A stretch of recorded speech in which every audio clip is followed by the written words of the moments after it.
Hello student, last जो हमारा lecture हुआ था उसमें हमने माइनस के बारे में पढ़ा था। आज हमें पढ़ना है कोफैक्टर्स। तो मैंने शायद आपको लास्ट लेक्चर में बोला भी था कि जो कोफैक्टर्स होते हैं वो माइनस के ऊपर डिपेंड करते हैं, मतलब माइनस और कोफैक्टर्स के बीच में रिलेशन होता है। तो वो रिलेशन मैंने यहाँ पे मेंशन किया हुआ है। लेकिन मैं आपको एक और चीज बता दूं कि कोफैक्टर्स को जब हम लोग पढ़ते हैं तो इसको कैपिटल सी से भी डिनोट किया जाता है और कैपिटल ए से भी डिनोट किया जाता है। अगर आप लोग आरबी त्रिपाठी की बुक पढ़ रहे हैं तो उसमें कैपिटल सी से इसको मेंशन किया गया है, और अगर आप एनसीईआरटी की बुक को फॉलो कर रहे हैं तो उसमें कैपिटल ए लिखा हुआ है। तो कंफ्यूजन नहीं होना चाहिए, दोनों का मीनिंग सेम है। किसकी बात हो रही है यहाँ पे? कोफैक्टर्स की। मतलब आप उसको कैपिटल सी लिखी है, कैपिटल ए लिखी है, उससे कोई फर्क नहीं पड़ेगा। अब मैंने आपको जैसा कहा था कि माइनस और कोफैक्टर्स के बीच में एक रिलेशन होता है, तो अब हम उस रिलेशन की बात करते हैं। यहाँ पे जो कोफैक्टर्स होते हैं वो डिपेंड करते हैं किसके ऊपर? माइनर के ऊपर। मतलब यहाँ पर क्या होगा, सी आई जे की जो वैल्यू होगी वो किस प्रकार से निकलेगी? -1 to the power i plus J M I J. इसका मतलब क्या हुआ कि जो जिस पोजीशन के लिए हम लोग कोफैक्टर निकाल रहे होंगे उस पोजीशन के ही हमें किसकी जरूरत पड़ेगी? माइनर की। मतलब बाय डिफॉल्ट कोफैक्टर्स निकालने के लिए हमें पहले क्या निकालना होगा? माइनर निकालना होगा। फिर यहाँ पे जो पोजीशन की बात हो रही होगी उस पोजीशन को हमको -1 की पावर पे आपस में क्या करना है? प्लस भी करना है। मतलब आपको ये रिलेशन याद इसलिए होना चाहिए क्योंकि ऑब्जेक्टिव टाइप के क्वेश्चन जब पूछे जाते हैं तो आपको ये पता होना चाहिए कि ये रिलेशन होता है, क्योंकि कभी कभी ये रिलेशन डायरेक्टली ऑब्जेक्टिव में पूछ लिया जाता है। क्लियर है? कितनी बार ऐसा होता है कि माइनस दे दिए जाते हैं और डायरेक्टली पूछा जाता है कि इसके कोफैक्टर्स क्या होंगे। तो आपको अगर ये फॉर्मूला याद है तो आप लोग डायरेक्टली निकाल सकते हैं। और अगर इस प्रकार से ना पूछा जाए, हो सकता है आपको एक क्वेश्चन दे दिया जाए और क्वेश्चन के बेसिस पे बोला जाए कि you have to find the cofactors of this determinant. Then हम लोग क्या करेंगे? यहाँ पे कोफैक्टर्स निकालने के लिए पहले मैंने आपको बताया कि माइनर्स की जरूरत होगी, तो हम लोग पहले इसके माइनर निकालेंगे। तो माइनर्स निकालना मैंने अभी आपको लास्ट लेक्चर में बताया भी था। जैसे मैं यहाँ पे इन एलिमेंट्स के माइनर्स निकालना चाहता हूं तो ये हो जाएगा m11 और m11 क्या होगा? अब मैं थोड़ा सा डायरेक्ट करूंगा क्योंकि ये क्वेश्चन थोड़ा सा लेंथी होता है सिंपल, लेकिन लेंथी होने के कारण मैं बोर्ड पे उसको पूरा कवर नहीं कर पाऊंगा, तो मुझे कुछ स्टेप शॉर्ट्स में लिखना होगी और वो वैसा ही आप भी लिखिए, क्योंकि एग्जाम में आप लोग भी इतना 1 to 1 स्टेप नहीं फॉलो कर सकते। तो माइनर्स हम लोग शॉर्टकट से निकालेंगे और कोफैक्टर्स भी हम लोग प्रॉपर तरीके से निकालेंगे अभी जरूर, लेकिन इसके बाद में इसको शॉर्टकट से निकालना भी बताऊंगा आपको। तो देखिए, सबसे पहले अपन निकालना है माइनस, तो मतलब 3 के लिए निकालना है। तो ये वाली रो और ये वाला कॉलम छोड़ दीजिए, इसका मल्टीप्लाई इसमें 2, इसका मल्टीप्लाई इसमें +2 एंड इट इज 4। तो ये मेरा माइनर हो गया। अब अगर मुझे C11 निकालना है तो C11 के लिए मेरे पास क्या फॉर्मूला है? ये फॉर्मूला है -1 टू दी पावर, ये देखिए ये पोजीशन क्या है? ये i कहलाएगा और ये j कहलाएगा। तो यहाँ पे आ जाएगा 1 + 1 और साथ में मुझे क्या लिखना है? mij। तो mij कितना निकला? मेरा 4 निकला है। तो यहाँ कितना आ जाएगा? -1 की पावर 2 मतलब प्लस का 1 हो जाएगा, 1 × 4 हो जाएगा आपका 4। तो अगर आप लोग नोटिस करेंगे तो ये दोनों सेम आ रहे हैं। फिर अपन बात करते हैं M12 की। अब M12 निकालना है, तो M12 मतलब इस पोजीशन के लिए निकालना है। तो इसका मल्टीप्लाई 3 का मल्टीप्लाई 1 में -1 का मल्टीप्लाई -2 में, तो ये हो जाएगा 2 एंड इट विल गिव अस 1। अब हम लोग बात करते हैं किसकी? C12 की। तो C12 निकालने के लिए -1 की पावर में 1 + 2, इन दोनों का जो सम है ये ऊपर आएगा, मल्टीप्लाई, फिर mij लिखना है। तो मतलब M12 कितना निकला? 1 निकला। तो ये कितना हो जाएगा? -1 की पावर में 3, मतलब कितना हो जाएगा? ये -1 आएगा, -1 × 1 -1। क्लियर है? फिर M13, अगर हम लोग M13 निकालें तो M13 के लिए हमें क्या करना होगा? 4 के लिए निकालना है, मतलब तो 3 का मल्टीप्लाई 1 में -1 × 2, ये हो जाएगा प्लस का 2 and it will give us 5। Now C13 minus 1 to the power 1 plus 3 into 5 and we will get minus 1 की पावर 4। माइनस 1 की पावर 4 का मतलब क्या हुआ कि ये आपके लिए पॉजिटिव 1 है। पॉजिटिव 1 इंटू भाग 5 कितना हो जाएगा, 5 ही आ जाएगा। फिर हम लोग बात करते हैं इसकी M13 हो गया था, अब आएगा 21। 21 मतलब कौन सी पोजीशन, इस पोजीशन की बात हो रही है और इस पोजीशन के लिए हमें क्या निकालना है, माइनस।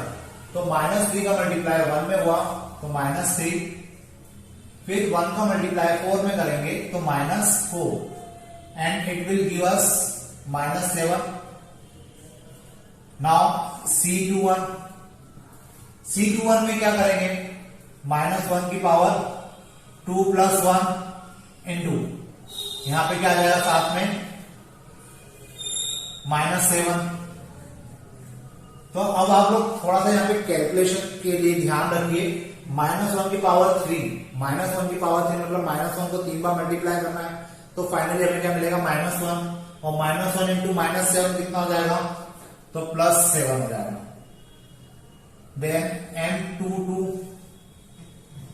M22 क्या आएगा, मतलब इस एलिमेंट के लिए हमें माइनस निकालना है तो 3 इंटू 1 मतलब 3 माइनस 1 इंटू 4 मतलब प्लस का 4 and it will give us 7। Then C22 कितना हो जाएगा, माइनस 1 की पावर 2 प्लस 2 इंटू 7।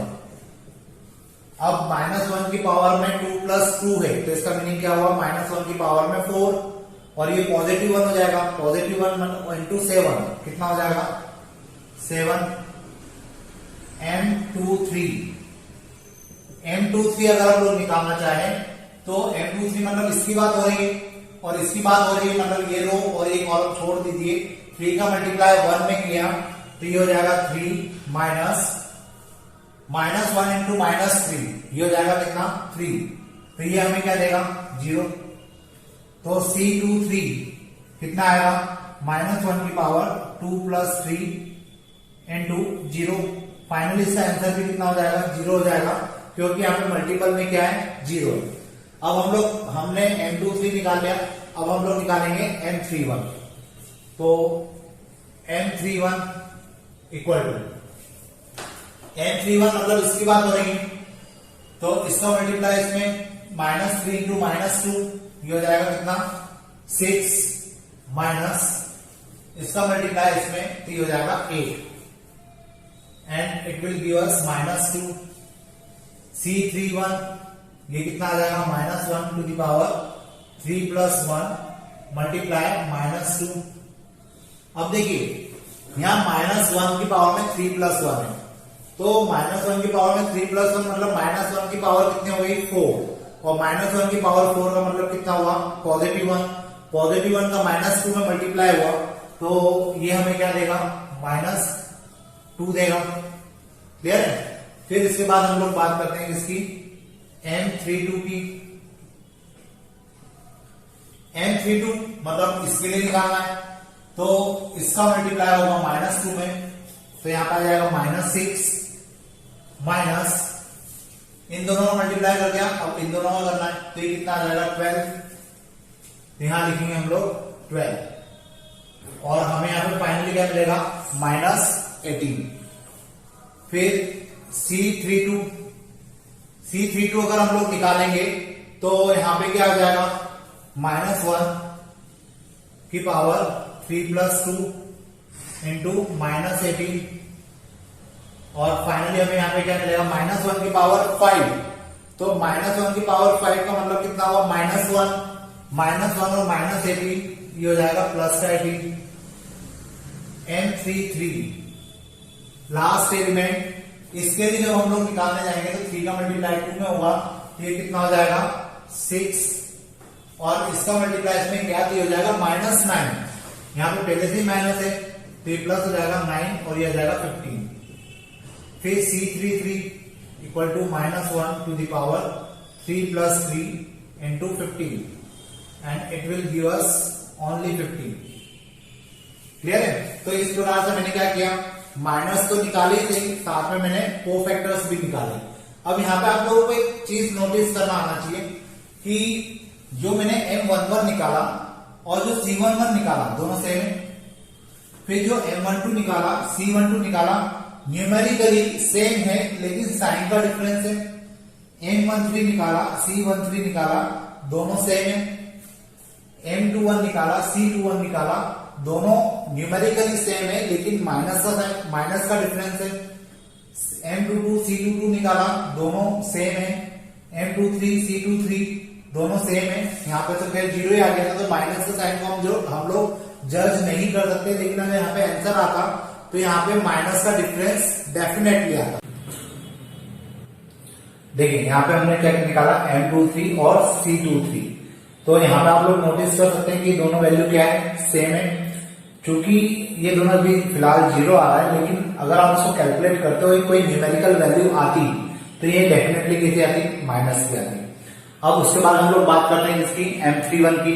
तो M31 जो है, जब हम लोग M31 निकालते हैं मतलब हमने इसके लिए क्या निकाला, माइनर निकाला, और ये कितना आ रहा है, माइनस का 2 आ रहा है। C31 निकाला, ये भी कैसा आ रहा है, माइनस का 2 आ रहा है, मतलब दोनों सेम।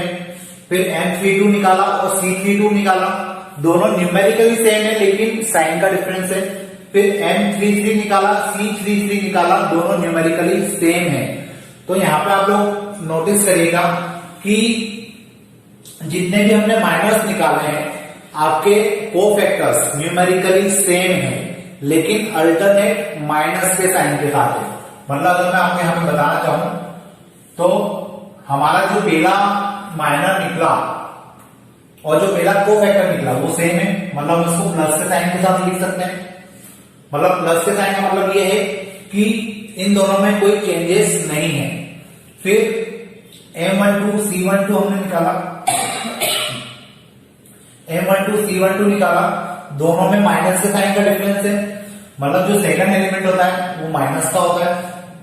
फिर जब हमने M13 और C13 निकाला, दोनों सेम है, मतलब जो तीसरा एलिमेंट है वो वापस से प्लस का है। फिर उसके बाद हमने ये वाला एलिमेंट निकाला, तो इसमें फिर माइनस का साइन का डिफरेंस है। फिर प्लस, फिर माइनस, फिर प्लस, फिर माइनस और फिर प्लस। तो अगर आप लोग इतनी प्रोसेस नहीं करना चाहते, मैं वापस आपको बता दूं, अगर आप इतनी प्रोसेस नहीं करना चाहते तो आप लोग डायरेक्टली यहां से भी माइनस या कोफैक्टर्स निकाल सकते हैं। मैं एक क्वेश्चन लेता हूं और उस क्वेश्चन को अभी तो मैंने पूरा प्रॉपर स्टेप बाय स्टेप किया है, आपको एग्जाम में आता है तब भी आपको ऐसे ही करना है। लेकिन अगर आपको स्टेप्स नहीं लिखना हो, ऑब्जेक्टिव टाइप के क्वेश्चन हो, तो फिर इतने स्टेप्स लिख के हम लोग टाइम क्यों वेस्ट करेंगे।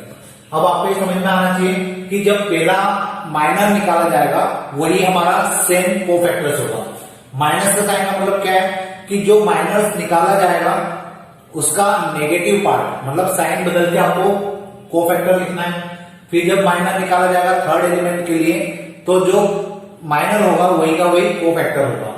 फिर इसके बाद M21 का जब माइनर निकाला जाएगा तो C21 जो आएगा वो नेगेटिव साइन के साथ होगा, मतलब यहाँ पे जो भी आपका माइनर आया होगा उसका जस्ट अपोजिट साइन आपको लगाना है। फिर प्लस का साइन हमें क्या इंडिकेट कर रहा है कि जो माइनर है वही कोफैक्टर है। फिर माइनस का साइन इंडिकेट क्या कर रहा है, जो माइनर निकला है उसका साइन बदल दो। फिर प्लस का साइन क्या इंडिकेट कर रहा है, जो माइनर है वही कोफैक्टर है। फिर माइनस का साइन इंडिकेट कर रहा है कि जो माइनर निकला है उसका साइन बदल दो। फिर प्लस का साइन क्या इंडिकेट कर रहा है कि जो माइनर है वही हमारा क्या है, कोफैक्टर है। तो अगर आपको ये अल्टरनेट चीजें याद रहती है तो आपको इतने स्टेप्स नहीं लिखना पड़ेगा। हम लोग माइनस भी डायरेक्टली निकालेंगे और कोफैक्टर्स भी डायरेक्टली निकालेंगे। तो देखिए अपन एक क्वेश्चन करता हूं मैं, और अब उस क्वेश्चन को मैं इतना पूरा प्रॉपर स्टेप बाय स्टेप नहीं करूंगा, मैं आपको शॉर्टकट बता रहा हूं, क्योंकि कभी कभी क्वेश्चन ऐसे आते हैं जो डायरेक्टली पूछे जाते हैं और उसमें हमें इतने स्टेप्स लिखने की जरूरत नहीं होती, तो हम लोग क्यों टाइम वेस्ट करेंगे। तो मैं एक क्वेश्चन लेता हूं यहाँ पे और आपको बताता हूं कि इसको हम लोग शॉर्टकट में कैसे कर सकते हैं। देखिए अब मेरे पास ये क्वेश्चन है, मुझे अभी भी क्या निकालना है, कोफैक्टर्स निकालना है, और मैंने आपको ये तरीका बता दिया है। अब मैं इसको शॉर्टकट से निकालता हूं। तो देखिए मेरा जो M11 है वो तो मैं आपको ऑलरेडी बता चुका हूं कि किस प्रकार से हम लोग डायरेक्टली निकाल सकते हैं। इसके लिए निकालना है, इन दोनों को मल्टीप्लाई -2, इन दोनों को multiply -10 and it will be -12। तो जो हमारा C11 होगा प्लस का साइन है इसलिए इसको हम लोग एज इट इज लिखेंगे। फिर M12 इसका निकालना है, मतलब इसका मल्टीप्लाई इसमें 8 माइनस इसका मल्टीप्लाई इसमें, तो ये हो जाएगा 6 एंड इट विल गिव अस 2। तो C12 जो होगा वो कैसा होगा, यहाँ पे माइनस का साइन है तो यहाँ पे जो एलिमेंट आ रहा है उसका साइन बदल दो, -2। क्लियर है। फिर M13 मतलब इस 2 के लिए निकालना है, इसका मल्टीप्लाई इसमें क्या 20 माइनस इसका मल्टीप्लाई इसमें क्या प्लस का 3 इक्वल टू 23। और C13 अगर हम लोग निकालेंगे तो कितना आ जाएगा। अब देखिए C13 मतलब इसके लिए निकाल रहे हैं, यहाँ पे कैसा साइन है पॉजिटिव साइन है, तो आपको इसके साइन को बदलने की जरूरत नहीं है, ये तो एज इट इज आ जाएगा। फिर हम लोग बात करते हैं इसकी M21 की। M21 मतलब इसके लिए निकालना है, इसका मल्टीप्लाई इसमें -6 और इसका मल्टीप्लाई इसमें तो 10, ये हो जाएगा कितना -60। C21 निकाल दें तो ये पोजीशन कैसी नेगेटिव, तो यहां पे जो भी एलिमेंट आ रहा है उसका अपोजिट साइन लिखना है आपको, तो ये हो जाएगा 60 है ना। देखिए डायरेक्ट निकल रहे तो आप लोग इस प्रकार से डायरेक्ट निकाल सकते हैं, कोई दिक्कत नहीं है। लेकिन हाँ ये फॉर्मूला फिर भी आपको, ये जो रिलेशन है फिर भी आपको याद होना जरूरी है। फिर M22 अगर मैंने निकाला, मतलब इसके लिए निकालना है तो 1 का मल्टीप्लाई 2 में हो जाएगा 2, 3 का मल्टीप्लाई 2 में मतलब ये हो जाएगा 6 and it will give us -4। C22 अगर मैं निकालू तो कितना आएगा, ये पोजीशन कैसी होती है प्लस की होती है, मतलब -4 एज इट इज आ जाएगा। फिर M23 अगर मैं निकालू तो यहाँ पे कितना आएगा 2, ये है इसका मल्टीप्लाई 5 में तो 5 माइनस इसका मल्टीप्लाई इसमें तो +9 and it will give us 14। C23 की बात की जाए तो C23 कितना होगा, ये वाली पोजीशन नेगेटिव है, मतलब यहाँ पे जो भी आंसर आ रहा है उससे आगे साइन बदल दो। क्लियर है। फिर अपन बात करते हैं इसकी M31 की। तो M31 निकालना मतलब इसके लिए निकालना है, इसका मल्टीप्लाई इसमें -6 और इसका मल्टीप्लाई इसमें -2, तो यहाँ जाएगा -6 माइनस -2 मतलब यहाँ पे हो जाएगा प्लस का 2 और ये हमें देगा माइनस का 4। ठीक है। M31 कैसा है पॉजिटिव है, तो जो हमारा C31 आएगा वो एज इट इज आएगा, उसमें कोई चेंजेस नहीं होंगे। इसके बाद हमें निकालना है M32 इक्वल टू, इसके लिए क्या होगा, इसका मल्टीप्लाई 2 में तो 2, फिर 4 का मल्टीप्लाई 2 में तो ये -8, ये हो जाएगा -6, तो C32 हो जाएगा कितना। अब ये पोजीशन कैसी है नेगेटिव है, तो यहां पे जो भी आंसर आ रहा है उसका साइन बदल के लिख दो। ठीक है। न्यूमेरिकल वैल्यू में कोई चेंजेस नहीं आ रहा, केवल साइन बदलते हैं। फिर लास्ट है हमारे पास M33 इक्वल टू कितना हो जाएगा, इसके लिए हम लोग क्या करेंगे, इसका मल्टीप्लाई इसमें -1 माइनस इसका मल्टीप्लाई इसमें तो +12, तो ये हो जाएगा 11 और C33 अगर हमने निकाला तो ये कितना हो जाएगा, C33 अगर हम लोग निकालते हैं तो यहाँ पे पॉजिटिव साइन है तो ये एज इट इज आएगा। तो देखिए मैंने आपको के साथ बताया, डायरेक्ट करना बता दिया, कोफैक्टर्स आप लोग इस प्रकार से डायरेक्ट निकाल सकते हो, लेकिन उसके लिए आपको ये याद होना जरूरी है कि अल्टरनेट प्लस माइनस आते हैं। क्लियर है। अब यहां तक समझ में आ गया। अब अगर मैं कोफैक्टर्स को रिप्रेजेंट करना चाहूं किसमें, मैट्रिक्स के फॉर्म में, तो क्या हो जाएगा -12 2 और 23, सॉरी मुझे कोफैक्टर्स लिखना है, मैंने माइनस लिख दिए। कोफैक्टर्स आ रहे मेरे -12 -2 और 23, देन नेक्स्ट इज 16 -4 -14, इधर की बात करूं तो -4 6 और 11, ये मेरे लिए क्या कहलाएंगे कोफैक्टर्स। किसके कोफैक्टर्स, इस डिटर्मिनेंट के। तो मैंने आज आपको क्या बताया, कोफैक्टर्स कैसे निकाले जाते हैं, उनका शॉर्टकट भी आपको बता दिया।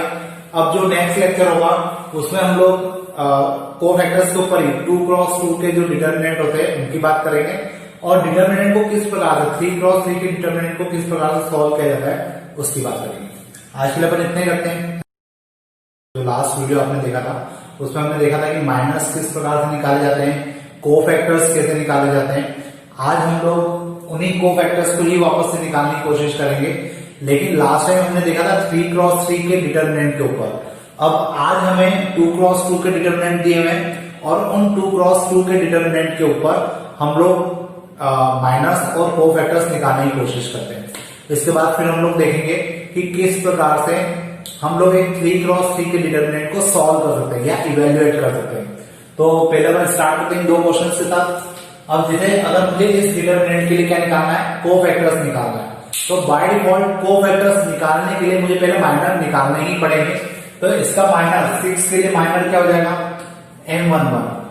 अब देखिए यहाँ पे तो माइनर निकालना कैसे पॉसिबल है, क्योंकि हमने जब 3x3 के माइनर निकाले थे तो माइनर निकालने के लिए हमें 4 एलिमेंट मिलते थे, उनके हम लोग डिटर्मिनेंट वैल्यू निकालते थे और फिर हमारा माइनर आता था। लेकिन यहाँ पर चूंकि हमारे पास 2x2 का डिटर्मिनेंट है तो यहाँ पे माइनर डायरेक्टली निकल जाते हैं। कैसे डायरेक्ट निकलते हैं, 6 के लिए हम लोग माइनर निकाल रहे हैं और वो कितना हो जाएगा -2। M12 कितना हो जाएगा, मतलब -3 के लिए निकालना है तो वो कितना हो जाएगा 7। M21 निकालना है तो ये कितना हो जाएगा, मतलब 7 के लिए निकालना है तो -3।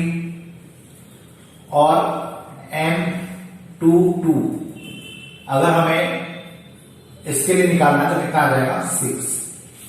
अब आपको रिलेशन भी पता है C11, तो -1 की पावर 1 + 1 इंटू -2। तो जो C11 है वो कितना आ जाएगा, -1 की पावर में 2 है, मतलब ये पॉजिटिव हो जाएगा, माइनस का 2 आ जाएगा। क्लियर है। उसके बाद C12 -1 की पावर 1 + 2 इंटू 7। इसको अगर हम लोग लिखेंगे तो कितना आ जाएगा, -1 की पावर 3, मतलब माइनस का साइन जनरेट होगा, माइनस का साइन और 7 का मल्टीप्लाई करेंगे तो -7 हो जाएगा। इसके बाद M21, तो C21 अगर हम लोग निकालेंगे तो ये हो जाएगा -1 की पावर 2 + 1 इंटू -3। और ये हमें क्या देगा, यहां पे फिर एक माइनस का साइन जनरेट होगा और ये -3, ये हमें देगा +3। फिर हम लोग निकालते हैं C22, तो C22 कितना हो जाएगा, -1 की पावर 2 + 2 इंटू 6। -1 की पावर में 4 है तो -1 की पावर 4 मतलब कितना हो गया, +1 इंटू 6, मतलब ये हो जाएगा 6। तो इस प्रकार से जो हमें कोफैक्टर्स मिलेंगे, कोफैक्टर्स वो क्या हो जाएंगे, -2, -7, 3 और 6। ये अब आपको समझ आ गया कि किस प्रकार से हमने कोफैक्टर्स निकाले।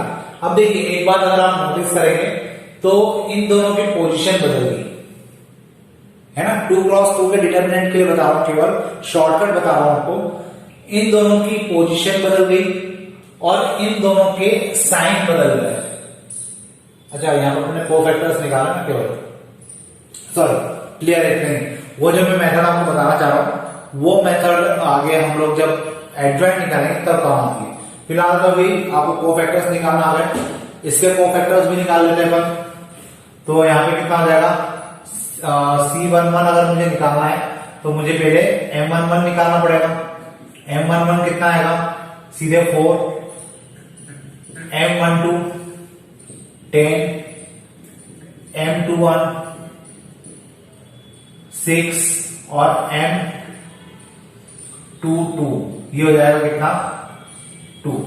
अब देखिए यहां से साइन से आपको समझ में आ रहा होगा कि पहला जो आंसर था उसमें कोई चेंजेस नहीं है, दूसरे में साइन का फर्क आ गया, तीसरे में भी साइन का फर्क आ गया और यहाँ पे भी कोई साइन का फर्क नहीं है। तो अगर आप लोग इसके कोफैक्टर्स डायरेक्ट लिखना चाहो इस बेसिस पे तो लिख सकते हो, कोई दिक्कत नहीं। यहाँ पे कितना हो जाएगा C11, पहला प्लस का है तो ये एडिटिव आ जाएगा। C12 सेकंड नेगेटिव है तो इसका साइन बदल दो। C21 नेक्स्ट का भी साइन बदल जाएगा -6, और C22 ये कितना हो जाएगा, प्लस का साइन है तो ये 2 आ जाएगा। क्लियर? तो यहां पे हमारा जो कोफैक्टर होगा वो क्या हो जाएगा, कोफैक्टर्स ये हो जाएगा 4, -10, -6 और 2। तो ये हमने 2 क्रॉस 2 के जो डिटर्मिनेंट है उनके कोफैक्टर्स और माइनस निकालना देखे। अब हम लोग देखेंगे कि किस प्रकार से हम लोग किसी डिटर्मिनेंट को इवेल्युएट कर सकते हैं या उसको सॉल्व कर सकते हैं। देखिए अब मुझे इस क्वेश्चन को क्या करना है, इवेल्युएट करना है। मुझे यहाँ पे ना माइनर निकालना है, ना कोफैक्टर्स निकालना है, और ना ये 2 क्रॉस 2 का डिटर्मिनेंट है जिसको मैं डायरेक्टली सॉल्व कर लूं। मुझे 3 क्रॉस 3 का एक डिटर्मिनेंट दिया हुआ है, और इस 3 क्रॉस 3 के डिटर्मिनेंट को मुझे हो सकता है बोला जाए इवेल्युएट करिए, या हो सकता है आपको बोला जाए कि इसकी वैल्यू फाइंड आउट करिए। तो जब भी आपको इस 3 क्रॉस 3 का डिटर्मिनेंट दिया जाएगा तो आपको किसी भी एक रो, टोटल यहाँ पे कितनी रो है, 3 रो है, तो इन 3 रो में से आप किसी भी एक रो को लेकर चल सकते हैं। या यहाँ पे कितने कॉलम है, 3 कॉलम है, तो 3 कॉलम में से कोई सा भी एक कॉलम ले लीजिए, और उस एक कॉलम के रिस्पेक्ट में हम लोग क्या करते हैं, इस डिटर्मिनेंट को सॉल्व करते हैं। जैसे मैं फर्स्ट जो रो है उसके रिस्पेक्ट में इसको क्या करूंगा, सॉल्व करूंगा। तो जब फर्स्ट डिटर्मिनेंट के रिस्पेक्ट में सॉल्व किया जाता है तो इसको अपन क्या लिखेंगे, 3, यहां पर आगे -1 की पावर, इसकी पोजीशन क्या है 1 + 1, और साथ में क्या आएगा, ये रो ये कॉलम छोड़ दीजिए, तो 1 × 1, या तो मैं पहले लिख देता हूं पूरा 3 और 1। ये जो भी मैं तरीका आपको बता रहा हूं ये एग्जैक्ट तरीका है किसी भी डिटर्मिनेंट को फाइंड आउट करने का। फिर मैं आपको इसका शॉर्टकट बताऊंगा, और हम लोग सारे क्वेश्चन शॉर्टकट के साथ करेंगे। ये प्रॉपर तरीका आता है क्योंकि मुझे एक बार आपको बेसिक मेथड बताना जरूरी है, क्योंकि अगर कभी 4 क्रॉस 4 का डिटर्मिनेंट आ गया तो किस प्रकार से सॉल्व किया जाएगा। तो सही तरीका ये होता है -1 अब इसकी पोजीशन क्या है, 1 + 2 है, मल्टीप्लाई कौन सा एलिमेंट है, -4 है। फिर यहां पे क्या आएगा, ये वाला कॉलम ये वाली रो छोड़ दीजिए, 1 - 2, 2 और 1 प्लस -1 ⁻1 + 3 मल्टीप्लाई कौन सा एलिमेंट है, 5, और 1 1 2 3। देखिए ये एग्जैक्ट तरीका होता है किसी भी डिटर्मिनेंट की वैल्यू को इवेल्युएट करने का। ये तरीका आपको कोई भी नहीं बताएगा, तो इसलिए आप लोग इसको अच्छे से ध्यान से देखिए, या अगर मैं चाहूं तो आपको इसको फॉर्मूले में भी फ्रेम करके बता सकता हूं कि ये फॉर्मूला क्या है। देखिए -1 और माइनस ये दोनों मिलकर क्या बनेंगे, हमारे बनेंगे कोफैक्टर मल्टीप्लाई। ये क्या है, 3 क्या है हमारा, 3 अगर देखा जाए तो एलिमेंट है, तो इसको मैं यहां पे लिख देता हूं A11। क्लियर है, प्लस यहां पे ये दोनों मिलकर क्या बनेंगे, C12, और ये क्या है A12, प्लस यहां पे 5 क्या है A13, -1 ⁻1 + 3, और ये डिटर्मिनेंट मिलकर क्या बनेंगे C13। तो यहां से आपको हमेशा क्या मिलेगी, एक डिटर्मिनेंट की वैल्यू मिलेगी जो डिटर्मिनेंट आप निकालना चाह रहे हैं। तो ये एक्चुअल में फॉर्मूला होता है, ठीक है, आपको ये याद होना चाहिए क्योंकि ऑब्जेक्टिव में ये भी पूछा जाता है, और स्टूडेंट को पता ही नहीं होता कि इस प्रकार से भी सॉल्व किया जाता है, या डिटर्मिनेंट को सॉल्व उनको केवल शॉर्टकट मेथड सिखाई जाती है, और वो केवल पूरे लाइफ टाइम शॉर्टकट मेथड ही फॉलो करते हो। उनको एक्चुअल में पता ही नहीं होता कि डिटर्मिनेंट को सॉल्व करने का एक्चुअल तरीका ये होता है, और इससे शॉर्टकट मेथड बनती है। फिर एग्जाम में जब ऑब्जेक्टिव में ये क्वेश्चन आते हैं तो फिर उलझते रहते हैं कि इसका मीनिंग क्या है, या इससे हमें क्या मिलेगा। तो हमेशा याद रखिए इससे आपको क्या मिलेगा, डिटरमिनेंट ऑफ ए की वैल्यू मिलेगी। ठीक है, मैं भी आपको शॉर्टकट जरूर बताऊंगा, लेकिन पहले आपको एक प्रॉपर मेथड पता होना चाहिए। तो ये प्रॉपर मेथड है इस डिटरमिनेंट को सॉल्व करने की। तो ये इसका फॉर्मूला हो गया। कभी कभार फॉर्मूले ऑब्जेक्टिव में पूछ ली जाते हैं, इसलिए मैंने ये फॉर्मूला लिख दिया है, बाकी इसको लिखने की जरूरत नहीं है। अब अपन इसको सॉल्व करते हैं। तो -1 की पावर ये कितना हो जाएगा 2, मतलब यहाँ पे आ जाएगा केवल 3, और इसका इसमें मल्टीप्लाई 1, इसका इसमें मल्टीप्लाई +6 माइनस। ये माइनस क्यों आया, यहाँ पे प्लस था लेकिन मैंने यहाँ पे माइनस लगाया। क्यों लगाया, क्योंकि -1 की पावर 3 कितना देगा आपको, माइनस का साइन देगा, और -4 यहाँ पे ऑलरेडी है। इसका डिटरमिनेंट अगर सॉल्व करेंगे तो कितना आएगा 1 + 4 प्लस ये प्लस आएगा क्योंकि -1 की पावर 4 कितना हो जाएगा, प्लस का साइन हो जाएगा, यहाँ आ जाएगा 5, ये हो जाएगा 3 - 2। अब देखिए एग्जाम में या जो भी आपको जहां से भी आप लोग डिटरमिनेंट सीखे, जनरली जो सिखाया जाता है, सीधे इस डिटरमिनेंट के बाद ये स्टेप बताई जाती है कि आप डायरेक्टली ये लिखो। ये लिखने की जरूरत नहीं है, और ये मेथड बहुत कम लोगों को पता होती है कि एक्चुअल में ये जो आता है ये यहां से आता है। ठीक है, तो आपको पता होना चाहिए, क्योंकि अगर आप आगे जाकर कोई कॉम्पिटिटिव एग्जाम देते हैं या एग्जाम अभी हमारी एग्जाम कोई ऑब्जेक्टिव टाइप का क्वेश्चन आ गया तो ये यहां से जनरेट होता है। मैं भी आपको यहां से डायरेक्टली ये स्टेप बताऊंगा, लेकिन नेक्स्ट क्वेश्चन में बताऊंगा। अभी ये मेरा क्वेश्चन था इसलिए मैंने आपको स्टेप बाय स्टेप बताया। अब नेक्स्ट जब अपन क्वेश्चन करेंगे तो यहाँ पे अपन डायरेक्ट माइनस लगाएंगे। अब आपको ये समझ में आ गया होगा कि माइनस क्यों आता है। ठीक है, यहाँ पे देखिए ये प्लस का है, ये 5 के आगे भी प्लस है, लेकिन यहाँ पे सेकंड एलिमेंट को हम लोग कैसा लिखते हैं, माइनस का लिखते हैं। ये माइनस का साइन क्यों आया, क्योंकि -1 की पावर में कितना हो रहा है 1 + 2 मतलब 3, तो इसके कारण यहाँ माइनस जनरेट होता है। तो जब अपन इस क्वेश्चन को डायरेक्ट करने की कोशिश करेंगे तब मैं आपको समझाऊंगा कि वहां पे अपन माइनस लिखेंगे तो आपको पता होना चाहिए कि माइनस का साइन क्यों आ रहा है, क्योंकि -1 की पावर में 1 + 2 है, इसलिए यहाँ पे माइनस का साइन आता है, जबकि इसके कारण यहाँ प्लस ही आता है और इसके कारण यहाँ पे प्लस ही आता है। क्लियर। अब इसको सॉल्व कर लेते हैं। 3 ये हो जाएगा 7, ये दोनों हो जाएंगे +4, ये हो जाएगा 5 + 5 × 1 21 + 20 + 5 and it will give us 20 and 26 46। तो इस डिटरमिनेंट की वैल्यू कितनी होगी 46 होगी।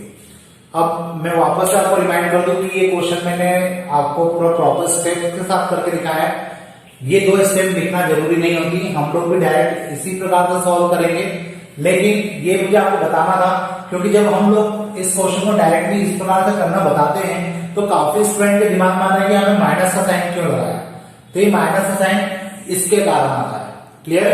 तो अब अपन जब नेक्स्ट इस टाइप के क्वेश्चन को सॉल्व करेंगे तो आपको समझ में आना चाहिए कि यहाँ पे माइनस का साइन क्यों आ रहा है, और मैंने आपको एक प्रॉपर स्टेप बता दिए। एक्चुअल में तरीका होता है डिटरमिनेंट को सॉल्व करने का। ठीक, अपन हम एक और एग्जांपल देखते हैं, उससे आपको क्लियर हो जाएगा।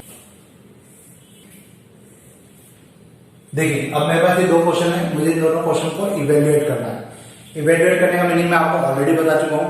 यहाँ पे हमें कोफैक्टर्स माइनस नहीं निकालना है, यहाँ पे हमें डायरेक्ट इनकी न्यूमेरिकल वैल्यू निकालना है। तो मैंने आपको प्रॉपर तरीका भी अभी लास्ट क्वेश्चन में बता दिया था। अब मैं इस क्वेश्चन को आपको डायरेक्ट करने का तरीका बता रहा हूँ, और वही डायरेक्ट तरीका आपको एग्जाम में भी फॉलो करना है। देखिए हम लोग फर्स्ट रो के रिस्पेक्ट में इसको सॉल्व करेंगे। आप यहाँ पे किसी भी डिटरमिनेंट को किसी भी रो किसी भी कॉलम के रिस्पेक्ट में सॉल्व कर सकते हैं, कोई प्रॉब्लम नहीं, आंसर हमेशा सबका एक जैसे ही आएगा। अब अगर मैं इसको सॉल्व कर रहा हूं तो ये 1 लिख दो आगे, इसका मल्टीप्लाई इसमें 5 माइनस इसका मल्टीप्लाई इसमें 0, फिर यहां माइनस लगाते हैं। अब ये माइनस क्यों लगाते हैं ये लास्ट क्वेश्चन में आपको बता चुका हूं। फिर लिखेंगे हम लोग 3 को यहां पे। अब ये वाला कॉलम ये वाली रो छोड़ना है। 7 का मल्टीप्लाई 1 में तो 7 माइनस 2 का मल्टीप्लाई 9 में तो 18 प्लस यहां प्लस लगाते हैं। क्यों लगाते हैं ये हमने लास्ट क्वेश्चन में देखा था। अब 7 को यहां लिखो,